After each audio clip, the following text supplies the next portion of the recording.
Virtual Precalculus, Section 10.4, Powers and Roots of Complex Numbers.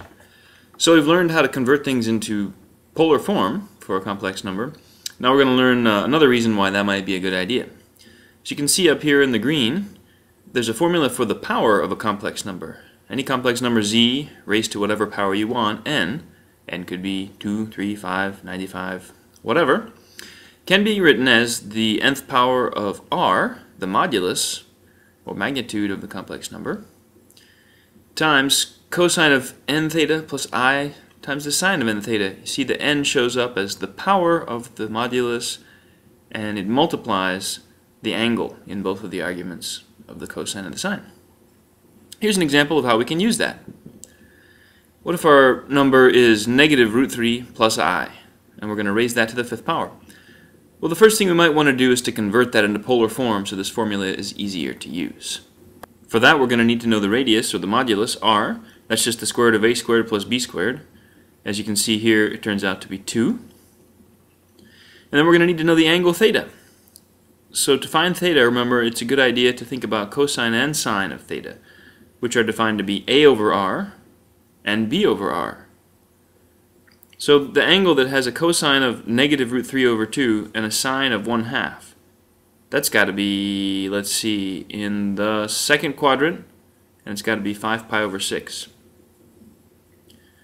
Alright, so putting it back together, this number, negative root 3 plus I, which we're calling z, if we raise that to the fifth power, we get 2 to the fifth times the cosine of 5 times 5 pi over 6, our angle, plus I times the sine of that same angle.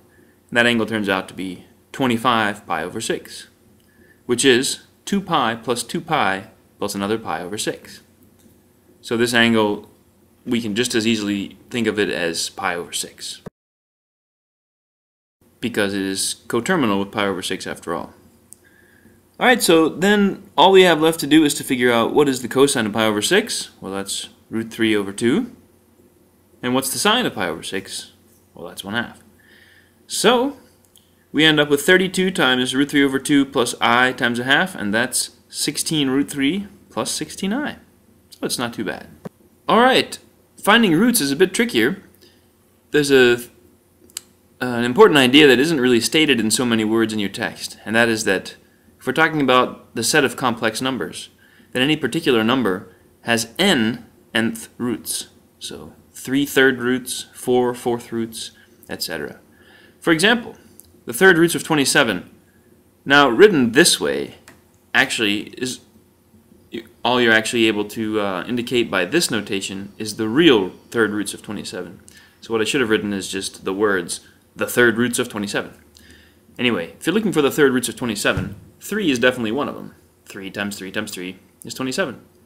Less obviously, these two guys, negative 3/2 plus 3 root 3 over 2, and negative 3/2 minus I times 3 root 3 over 2. Those turn out to also be cube roots of 27. You can try, if you like, multiplying all of this out, and if you don't make any mistakes, you will get 27.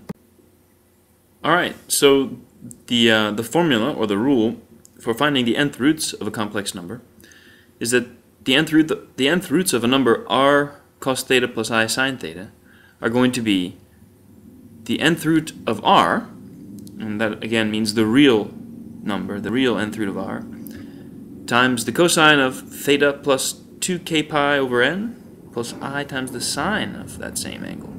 And k is going to be 0, 1, 2, 3, etc., all the way up to n minus 1.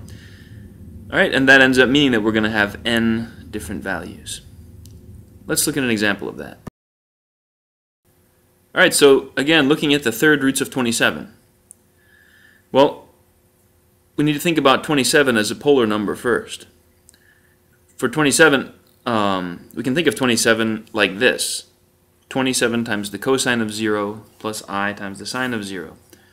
Real numbers always correspond to an angle theta of 0, because the cosine of 0 is 1, so we get 27 times 1.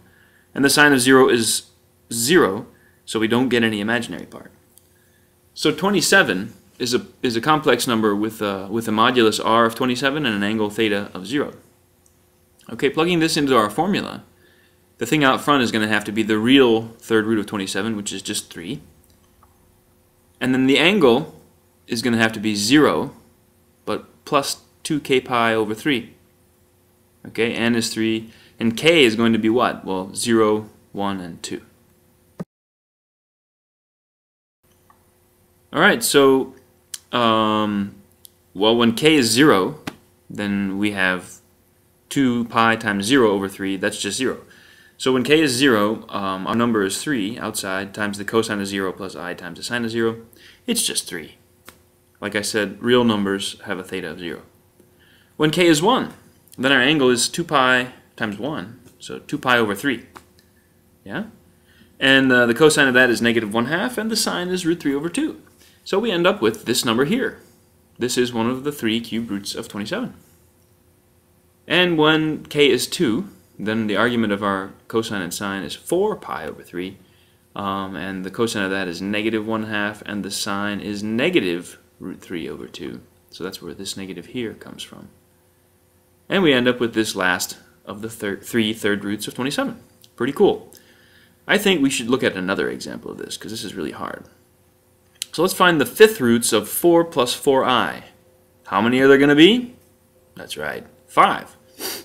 First up, write it in polar form. 4 plus 4i, a plus bi, a must be 4, and so must b. Okay, so the r, the modulus, is just going to be the square root of a squared plus b squared.